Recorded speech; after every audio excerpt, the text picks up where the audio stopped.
Good morning, all. NEOL, can you just give us a thumbs up or some sort of motion that you can hear us or hear me? Thank you. Gotcha. Awesome.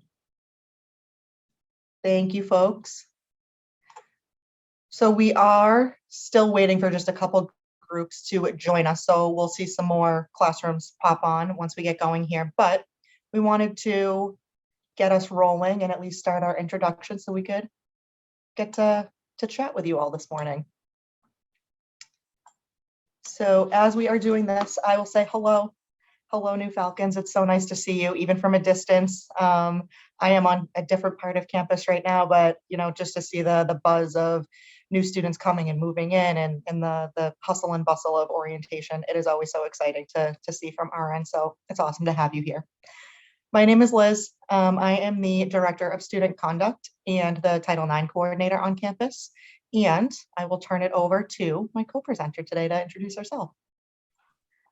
Good morning, everybody. Echoing Liz's sentiments, I'm sorry that we can't all be in the same space together, but I'm really excited that you are all here joining us at the Bentley community.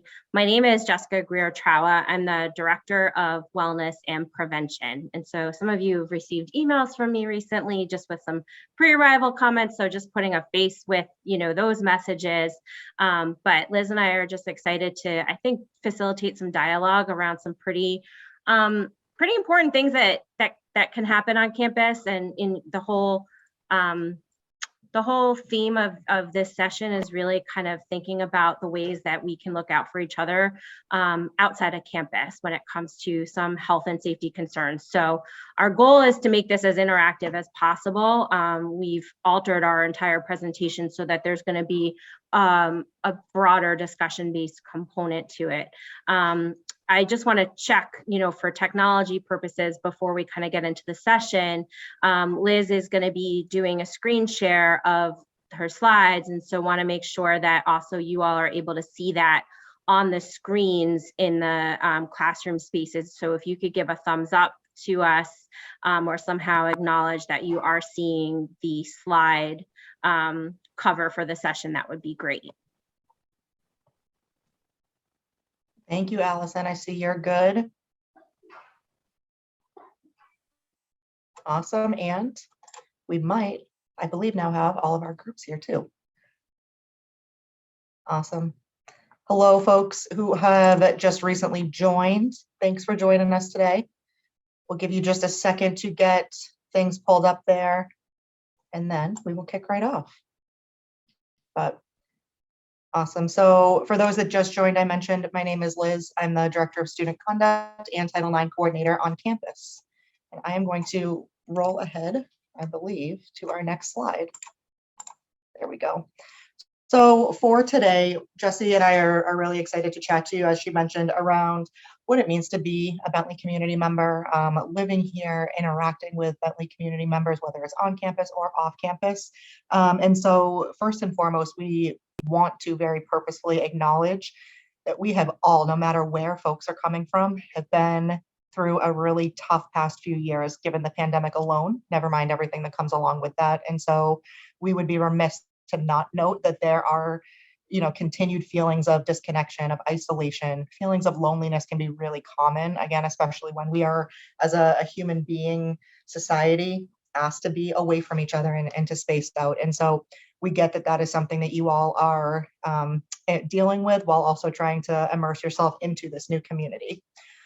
Within that, we also know that feelings of trauma, of disruption, of disconnect can lead to really some internal struggles with individual human beings, can also be compounded by things such as abuse, whether that's physical, mental, emotional, elements of trauma, racial trauma, bias-related trauma, substance use and misuse. And so we are here today to talk through in a really real talk way that this is something that every human being, and Bentley University is not remiss to that, is experiencing and can experience, and ways that we as a Bentley community can help any of us process through that.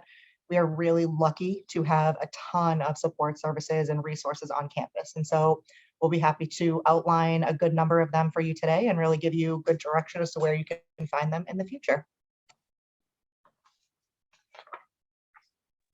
So we're probably not the last people to tell you a little bit about some of the community kind of core values that we have on our campus. And, we've named a few here on the slide just in terms of caring, honesty, impact, and respect. And these all relate a lot to the topics that we're going to be talking about today, as well as just kind of how we interact as members of the Bentley community. So part of our session today is really going to be focusing on how we're looking out for each other and how we are, just interacting and taking care of one another. And so we have data. This isn't necessarily from your entering class number, but this is from the fall.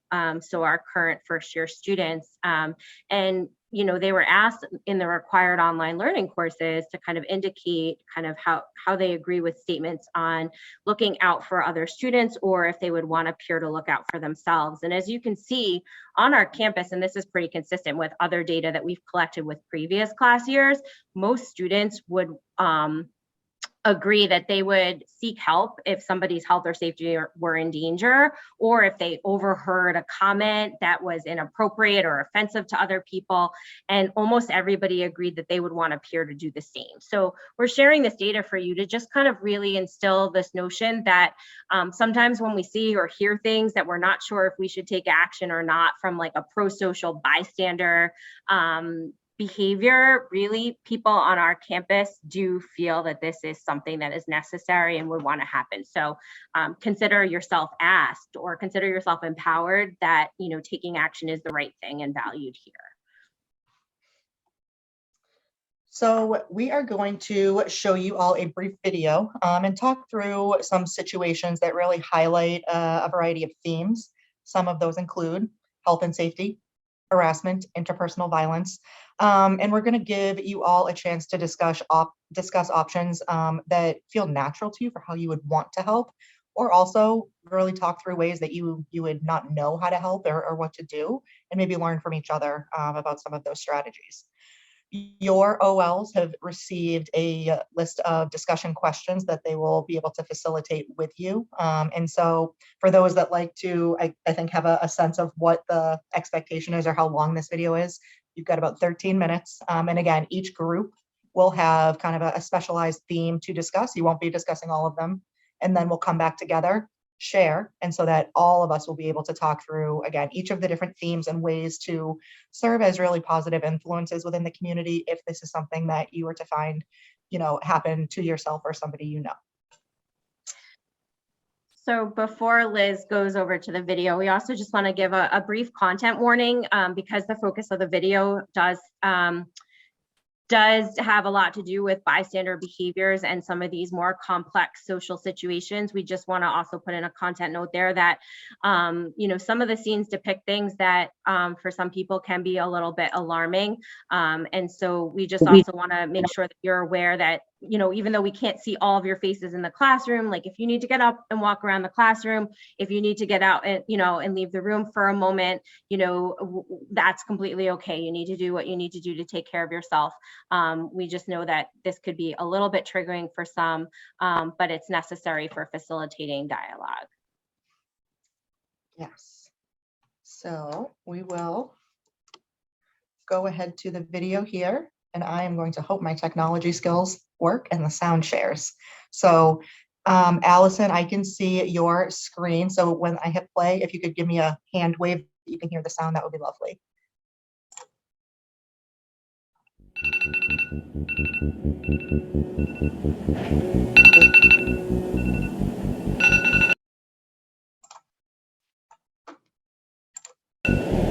Amanda.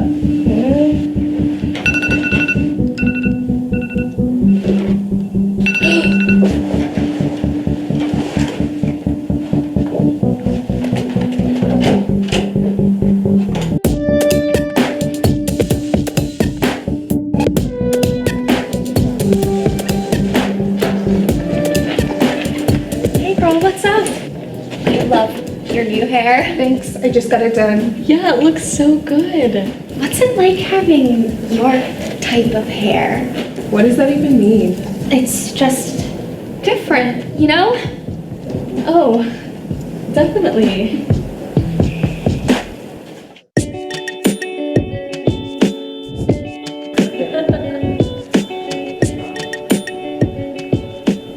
Hey, Ronald, what's up? Hey, where have you been? Eric and I have been calling you. Around. I've just been busy with things. Alright, well, Josh and I are planning on getting dinner and then we're hanging out on the porch later. If you want to join, just let us know.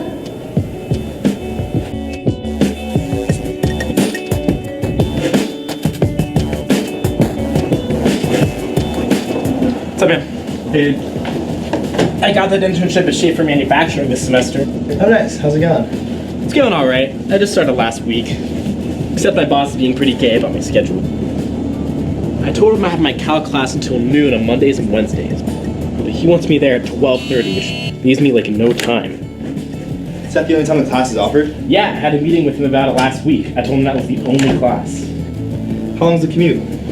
I mean, if traffic's all right, I should be able to get there. I'll just have to bolt straight from class. I don't know, the whole thing's just kind of gay. It's really annoying.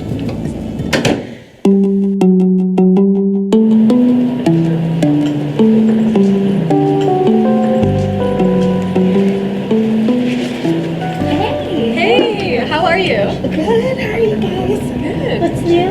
Are you okay? What happened? Was it Joe? It's nothing, I'm fine. What did he do to you? Look, I don't want to talk about it, okay?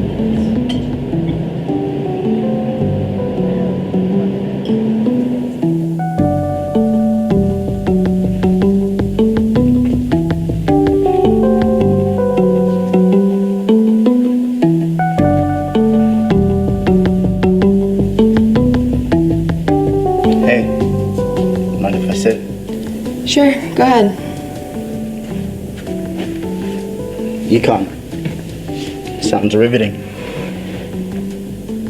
I saw you sitting here all alone. I thought you could use some company. Actually, I really have to study for this test. How about drinks later? Sorry, I'm not interested. Are you sure? 'Cause I think you're really pretty. If you're looking for a date, I'm gay, so please stop trying. What? You're a lesbian? No, I really am. You don't even look like one, or sound like one. I'm late to class. See you around. What was that all about? Just some jerk. Well, here's those notes that you wanted. Thanks. I'm gonna head back up to Sutherland and meet with Amanda. You wanna come? I can't. I have to study more, but I'll catch up with you guys later. Okay, just text me. All right. See you later.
Aw, come on, have another one with me. I really can't. I have to be up early tomorrow. One more won't hurt. Seriously. Hey, will you grab a beer out of the fridge? It's for Hannah. Thank you. Cheers.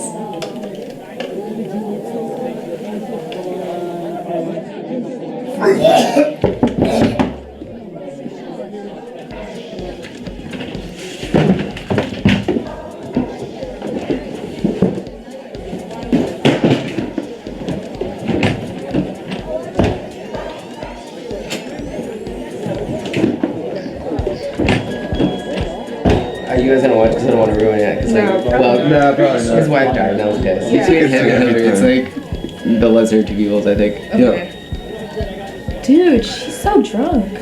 Well, yeah, they were pounding shots in the kitchen earlier. Yeah, and she's been here all night.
Your type of hair. What does that even mean?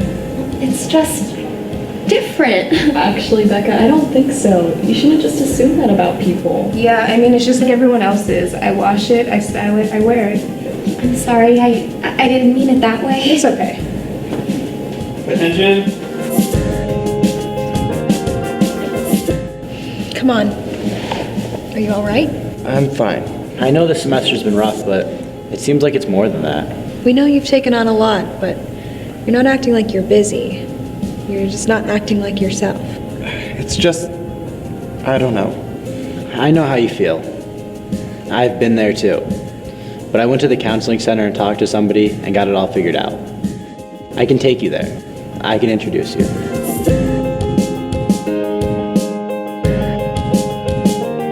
The whole thing's just kind of gay. It's really annoying. You know, you could just say that it's really annoying and not gay. Come on, Gerard, you know what I mean. Yeah, my brother's gay, so it's a little offensive when you're calling annoying things gay. Just a little tired of it. Oh, I'm sorry, man. It's fine, just think about what you're saying. How's your semester going?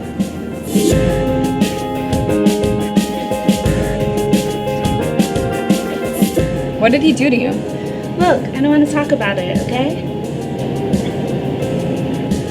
Dana, if you don't want to talk to us, you can always go to the counseling center at Student Health. You did nothing wrong.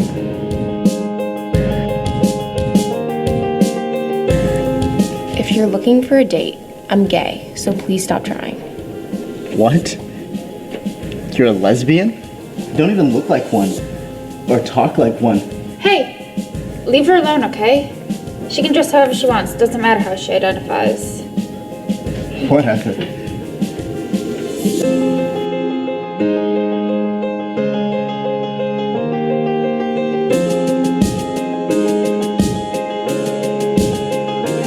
Will you grab a beer out of the fridge? It's for Hannah. You know what? If she doesn't want any more alcohol, don't push her. Fine.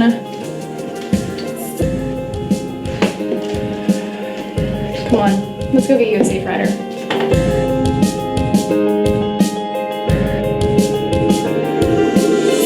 Whoa, easy. Hey.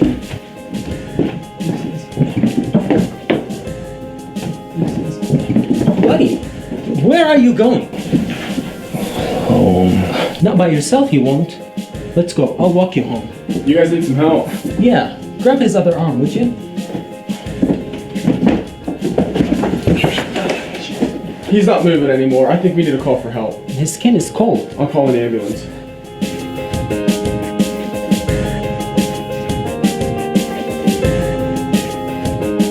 Dude, she's so drunk. Well, yeah, they were pounding shots in the kitchen earlier. Yeah, and she's been here all night.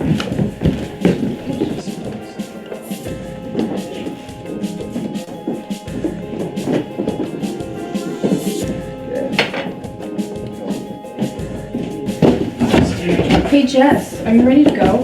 What? She's fine. I'll get her a glass of water. Dude, she needs to go home. Just let Amanda take her. You can see her tomorrow. Not a big deal.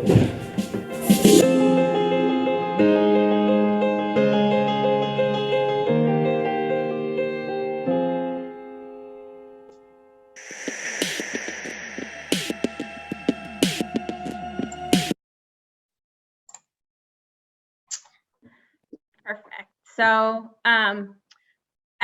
as we anticipated, for technology purposes, everyone, it appears that the chat's been disabled. So we do have a breakout activity for each of you. And as Liz had indicated, based on the scenes of the video that we just watched, we've assigned each orientation group a different theme and some discussion questions to work through as a group over the next 10 to 15 minutes, and then we'll come back together and report out. And the purpose of doing this is so Liz and I just don't have to present slides with content and allow you to kind of come together and think about some community norms and ways that you might take action if you had witnessed some of these situations as a student here on campus or elsewhere.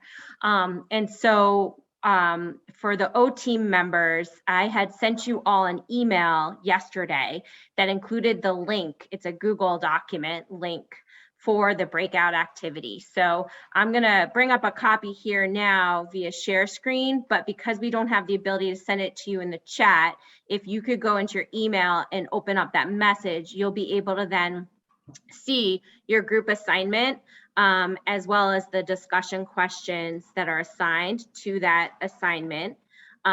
If you can kind of serve to facilitate conversation with your group members and record some of the information. And we'll come back, like I said, in about 10 to 15 minutes as a group and debrief together. Does that sound fair? If somebody can just give me like a reaction of some kind, just to make sure that that works for you all. Perfect. I'm looking at the first theme, which was kind of about inappropriate comments and microaggressions.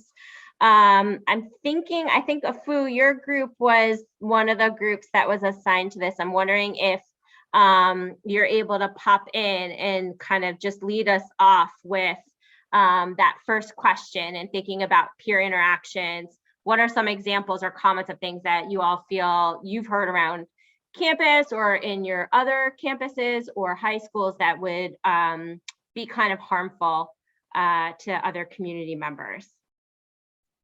Yeah, can you hear me? I can. Perfect. Yeah, so our group had a discussion. We first kind of just went over that the definition of microaggression is kind of what that looks like. And then we talked about a couple of examples. Do any of you want to come up and share one? Maybe Kate, if you want to share yours example. There's a lot of good examples, great conversation. So we can share one and then we can go on. Thank you, Kate. Yeah, you can, so it's easy for them to hear you. So one example of a microaggression that I've experienced or heard people say is something like, you're attractive for a, and then they say like your race or your ethnic group. Mm-hmm. And it's like, they think it's a compliment or something, but it's not really. Absolutely. Thank you, Kate. Yeah, and that's something that you know is, well, I guess I want to hear from you all. Why is that harmful? What messages does that send to other community members when we're hearing things like that?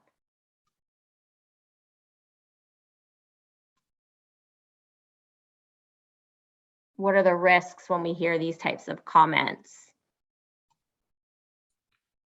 something that our group talked about was that when a situation like this happens, and one doesn't voice anything about it, doesn't say anything about it, intervene one way or another, that can continue going on. And when that goes on, you go from one victim to 2 to 10 to 15. And then once it is voiced and you do hear back that yes, action was taken, somewhere you feel like maybe I could have stopped this before, maybe I could have done something. And it's not always easy. No one is saying these are easy conversations to have, but that was something we really focused on, like trying to empower ourselves to be in situations where we're able to say what we feel is correct and kind of intervene in the most respectful way possible. Perfect. And Fu, or the other group that was working on this particular case study, are there any examples of things that felt really relatable for things you could say or do if you were hearing comments like this?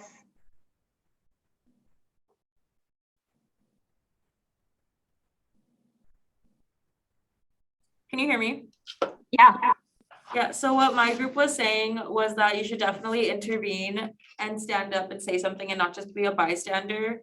Because like in the video, it could always have consequences, like the girl that was taken to the bedroom by the guy. If they hadn't intervened, something could have happened to her. So it's always good to do that. Yeah, and I guess I'm just curious, like, thank you for the two groups that were looking at this particular case, case example.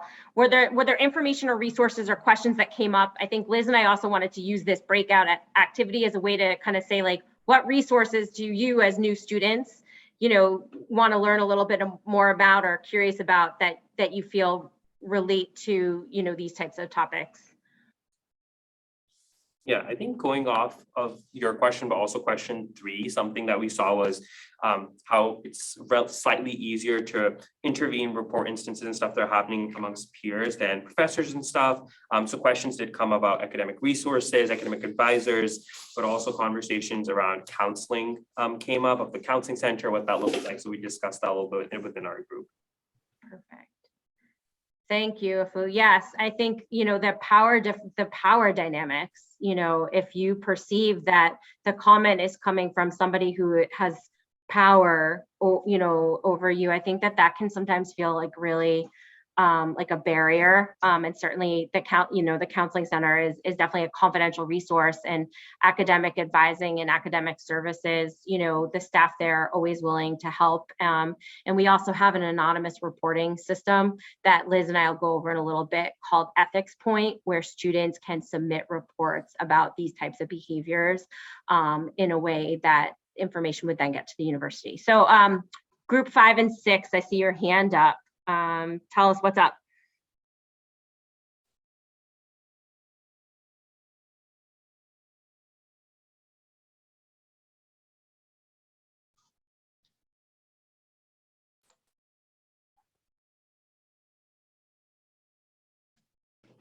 Can you hear me? Yes, we can hear you now. Yes. Sorry, talk for like. It's okay. Yes, another big policy that we talked about that maybe a lot of students don't know about is the policy of medical amnesty. And I feel like it's very important for students to be aware of this because, like for those of you who don't know, Bentley has a policy that if you are underage and are intoxicated but are in need of help, or a friend of yours is in need of help, you can call university police and have them help you out, and there will be no consequence of the situation, because they would rather you call and seek for help than you try to figure out how to best handle the situation. So I feel like it's very important for students to be aware of this policy on campus, because it can prevent and also maybe even help out a student in need.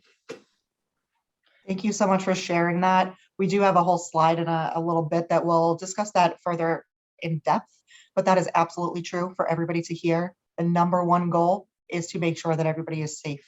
And so by foregoing, as the director of student conduct, I am saying by foregoing a formal student conduct process, meaning there will not be a student conduct record. It's medical assistance is the name of the policy, but by you or somebody else calling for help by an RA, university police, and saying this person had too much to drink, they need help now, that is how we would apply our medical assistance policy. We had 27 students in the fall benefit from the medical assistance policy, in that we still, as administrators, were able to have a conversation, say, how are you doing? Here are some resources that could help you. Let us know if you need anything else. But again, we were able to help 27 students in the fall semester in a way that from the previous academic year, we had 0. And so please know that that exists for a reason. So thank you for sharing that. Yeah, and I'm also one of the people that might meet with a student who, you know, did receive medical assistance for intoxication. And so sometimes it's helpful also to know that, you know, there are people that will kind of just help figure out like what went wrong that night. And like, let's figure out what are the ways and strategies to make sure that doesn't happen again. And so that's one of my roles on campus. And as Liz said, we have a slide on it in a little bit. So thank you. The 2 groups that worked on the kind of unhealthy relationships theme, wondering if you could tell us a little bit about what you discussed in relation to that theme. Okay, group 2.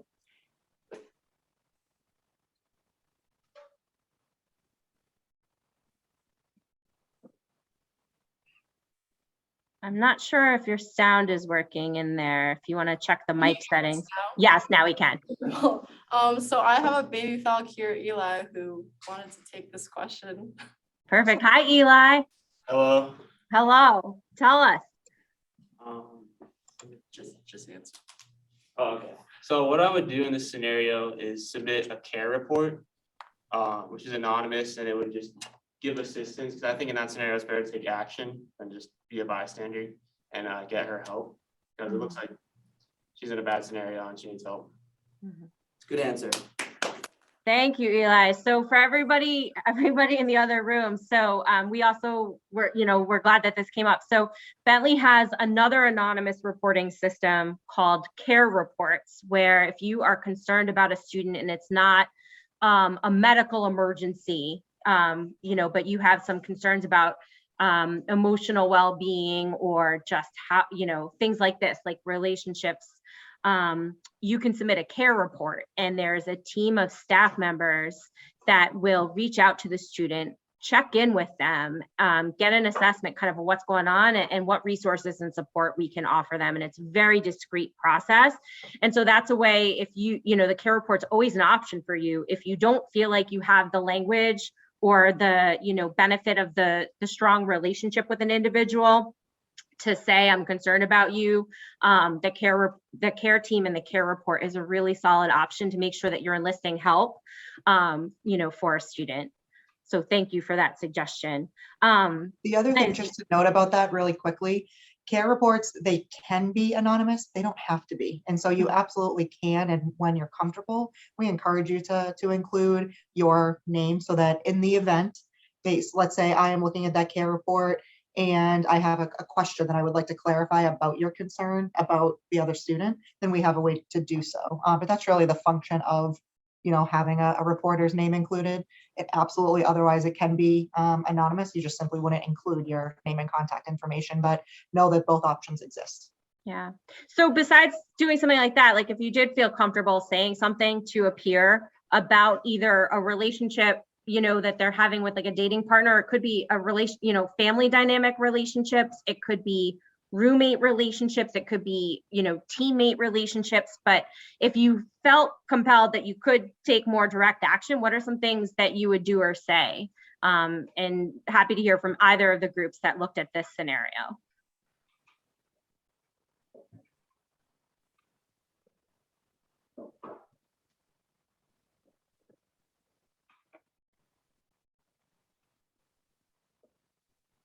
All right, group 2 again. Yeah, you can hear me, right? Yes. Okay, wonderful. We talked a lot about how the discussion from the DEI training we went to yesterday about empathy versus sympathy can play a lot into this, because not all of us have been in situations where we have been in domestic abuse or physical abuse relationships. So even if someone is sharing this with you or you do notice it, you don't have to be a problem solver or have the solution ready. You can just be very thankful that they shared it with you or felt close enough to you to be open about it and vulnerable about it, and then help provide them with resources and get them the help they need to, recover from that situation that they're in. I think that is perfectly said by Mai. Thank you for sharing that. Absolutely. Nobody has to be a problem solver or a fixer. That's why we're here as university administrators. And so students are absolutely a key factor in that support. But please let us know so that we can take that burden from you and really apply help and offer help where we can and how that student would like. But I think that's an awesome way to frame it, Mai. Yeah.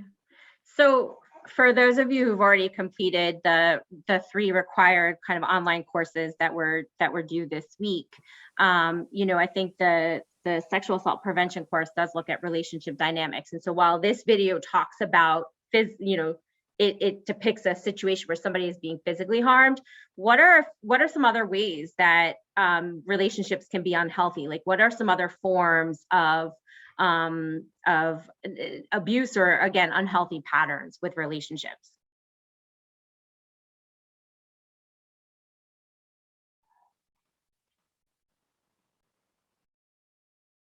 Anyone want to jump in?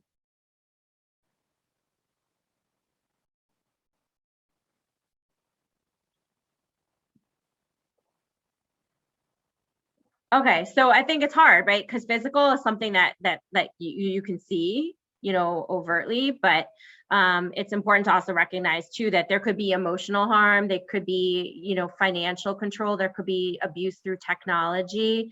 Really, it's when there's behaviors that are, one person is trying to control another person, and it doesn't need to be between dating partners. Again, it could be family members, it could be roommates. These are signs of unhealthy relationships. So who was working on the scene where the student was in the study lounge and the other student was like really persistent in trying to ask that student out on a date and was saying some harmful things? Who worked on that one?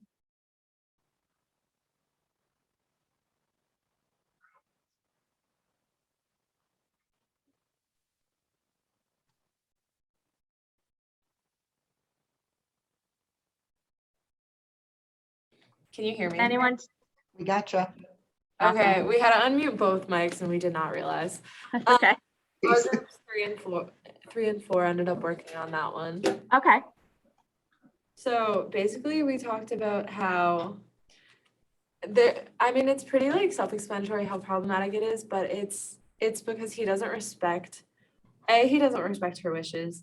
B, he's attacking her for who she is, for her identity, and trying to make her feel as if she's wrong for being who she is, and he's not taking no for an answer. And so we talked about like the aspects of your identity that feel like can make it easier and inhibit people from like saying things. And it was similar to when we were talking previously about, well, the power role, like if it were a member of like the professors or faculty, that would make it harder. It's also harder typically, I feel like, for people to reach out if this is happening between people they don't know. But we also mentioned that like if you're a very empathetic person, you're going to be more likely to reach out, but just stressing the importance of how even if you're a little nervous or you don't know them or you're not as empathetic as others, like it's still important to reach out and represent others and help people when they're in an uncomfortable situation.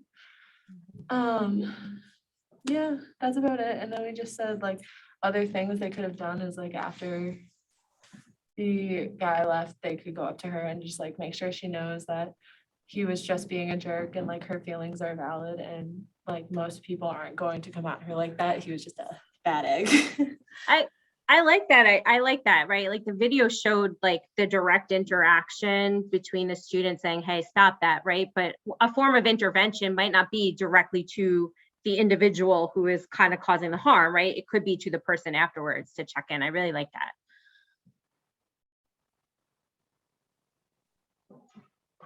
Any other thoughts on this?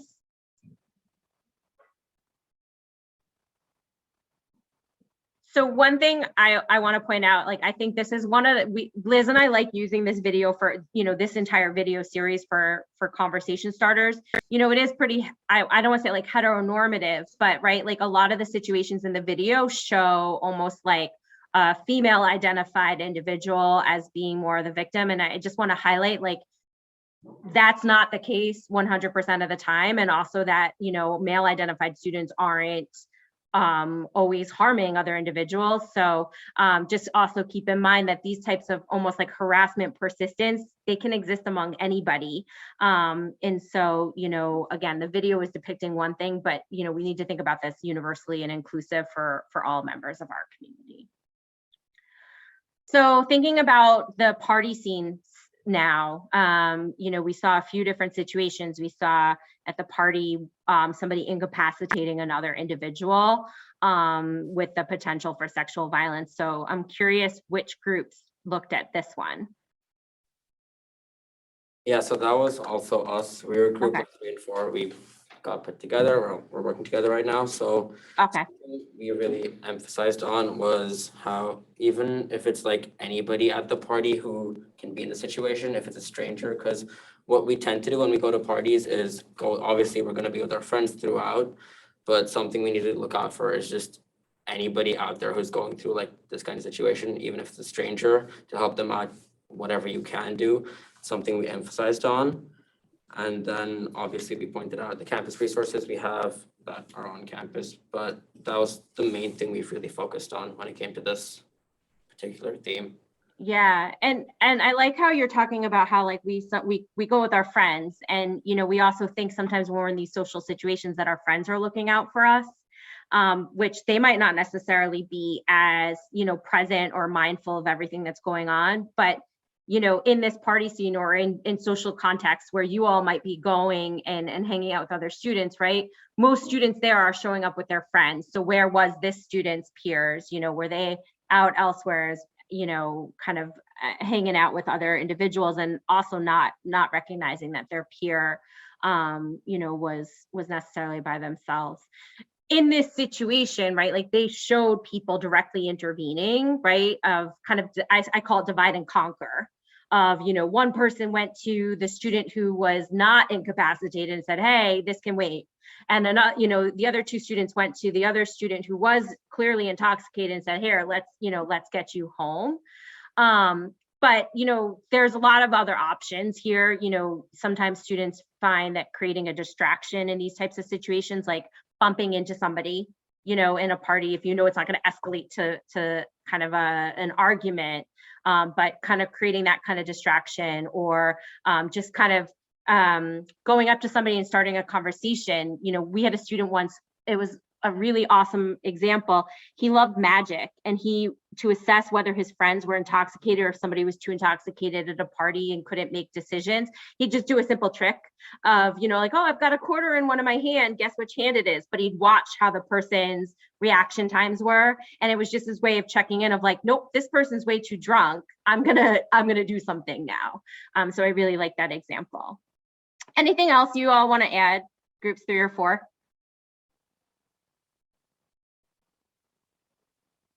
Okay. So the overservice, I think maybe for these next 2, it was like overservice of alcohol, but also there was another one where that student was clearly very sick. Maybe we can kind of combine and talk, since they're very similar situations. So the groups that looked at those nuanced versions of alcohol, is there anything that you would want to talk about in terms of intervention strategies, or just what your group discussed?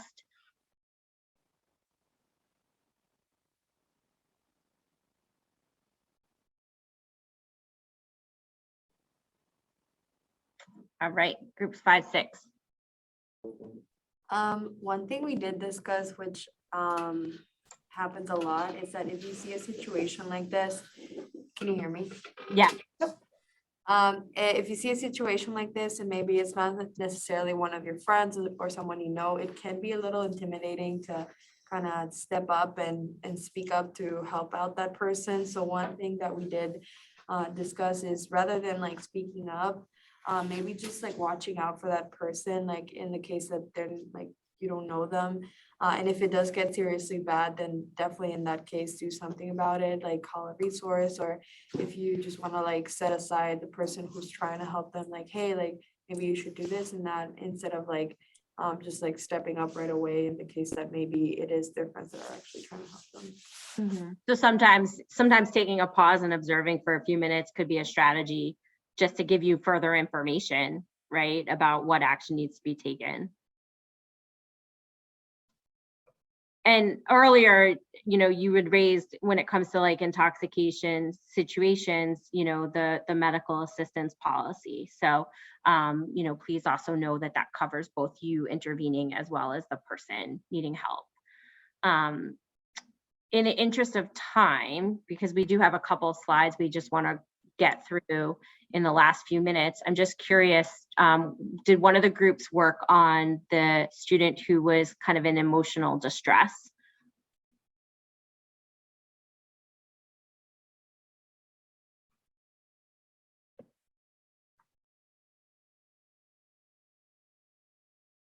Okay, I'm not seeing anybody come forward.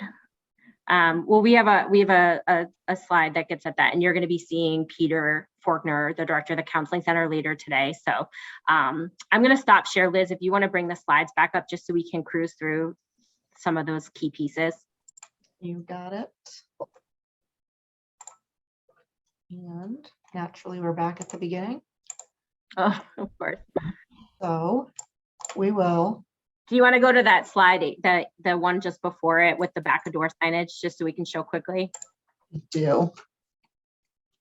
Perfect. Okay. So later today, I'm going to email all of you this document, but most of you who are living on campus, you probably would see this on the back of your suite or apartment or dormitory room door.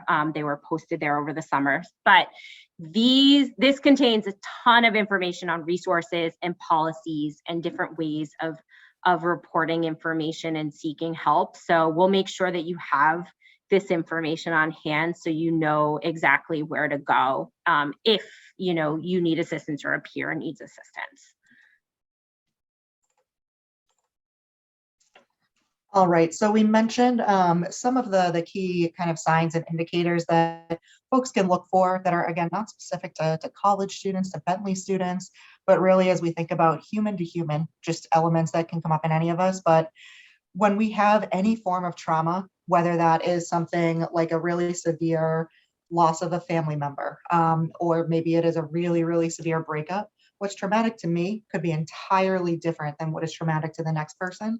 And so some of these are signs of distress that we can often see when a person just feels that generalized loss of control in the wake of a really traumatic event. So changes in mood or personality, feelings of a person wanting to withdraw and keep to themselves, changes in things like self-care and hygiene, academic performance. Maybe somebody is typically really, really regimented in their study schedule, and then after a trauma that they experience, they are not like that. They don't have that same sense of regimen. Changes in substance use or abuse, feelings of hopelessness, and unusual sleep habits. And again, just changes in one's behavior in general. So if you're concerned, obviously we talked to, you all talked a little bit about some strategies for checking in on other situations, but if, you can always go directly to the student.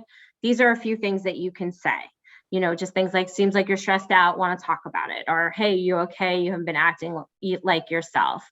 And so we just wanted to give a little bit of language around that. And know that you have the power. You don't always have to call in external resources. Sometimes people just need somebody else to listen to and feel that social connection.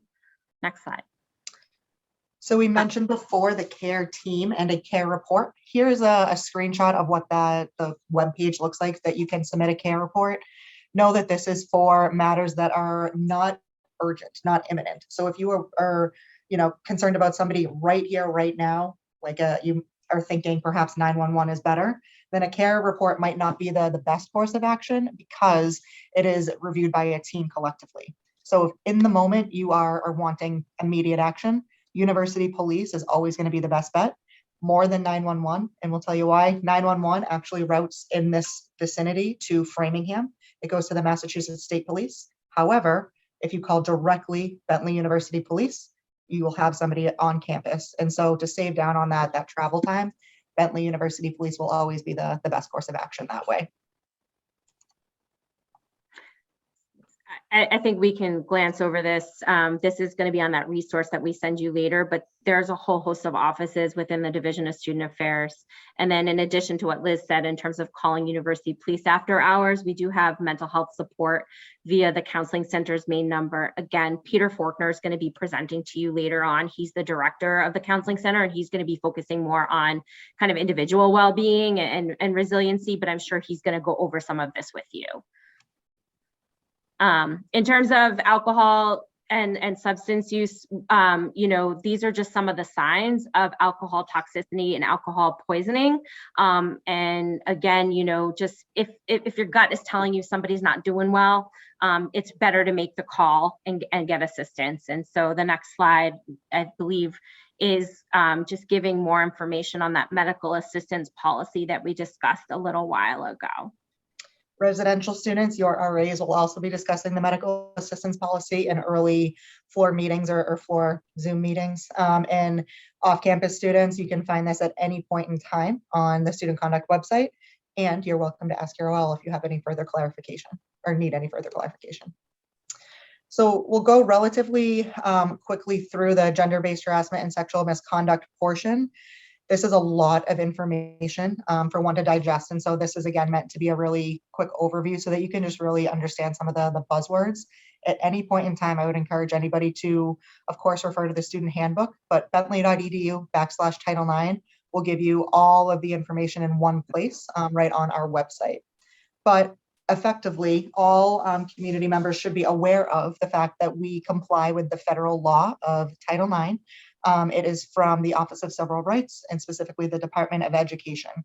And so not only do we want to maintain a sense of respect consistently throughout the community, this is something that we are bound to, again, by a mandate.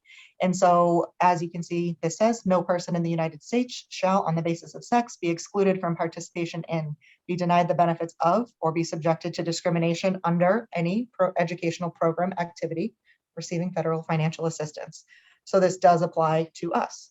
What does this mean? In terms of the actual behaviors, the policies that we have within our community that are prohibited under this law include sexual harassment in the form of sexual assault, stalking, and relationship abuse, sexual exploitation. Earlier in one of the case studies, we mentioned that maybe incapacitating somebody for the purposes of their own advantage. Also could be drink tampering. If somebody feels like something has been put into their drink, that could fall under our sexual exploitation policy. Harassment based on sexual orientation, gender, or gender identity. Creating a hostile environment, one in which another person feels uncomfortable or that there's hostility toward them by a community member. Complicity is effectively being complicit in, being an accomplice to, or being aware of some sort of behavior protected under this policy and not doing anything to prevent it or to report it. Online misconduct is effectively how it sounds, just any of the above that takes place in an online format. So I think, we talked a little bit, obviously, through the case studies, but when we're talking about these types of behaviors, whether it's interpersonal violence or gender-based harassment, there's a lot of power in confronting those comments, any kind of inappropriate jokes or myths or incorrect beliefs that people have about interpersonal or gender-based violence, because that will stop some of the more egregious behaviors from happening within a community. And obviously, it's really important if we are seeing any of these types of behaviors on campus at any point in time to somehow either enlist others for help immediately or, kind of create that distraction to stop the behavior. And then as somebody had offered from one of the groups earlier, checking in with somebody after something happens is really powerful. As our newest community members, please know that all community members have the right to file a report according to our Title IX and gender-based harassment and discrimination policy. Simply filing a report does not do any sort of immediate follow-up. It does not launch any sort of investigation. It is a way for a person to file a report, to receive resources, and then really outline pathways that they have moving forward. All community members also have the right to request a criminal investigation with law enforcement, again, Bentley University Police. And this could be beneficial if a community member would like to process something or move something forward within a judicial system, so within a state or federal method that way. Bentley University PD will always be the best resource in terms of talking a student or a community member through what that looks like, again, from that criminal lens. But that is available right here within our community. And we want to leave you with, again, we talked about confidentiality, the element of submitting reports anonymously. Please know you always have someone on this campus to talk to who is confidential. Jessica right here is one of them. I myself am not confidential. And so there is a difference in how staff are categorized, but all staff within the counseling center, the Center for Wellness and Health Promotion, the health center, spiritual life, and our ombudsman person who is out of the president's office and is really a resource for faculty staff.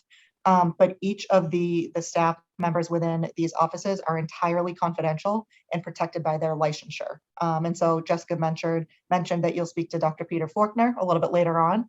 He is a doctor of psychology, whether that's at Bentley, whether that's at a different institution. And so he is, again, protected by that licensure, by his trade and his function.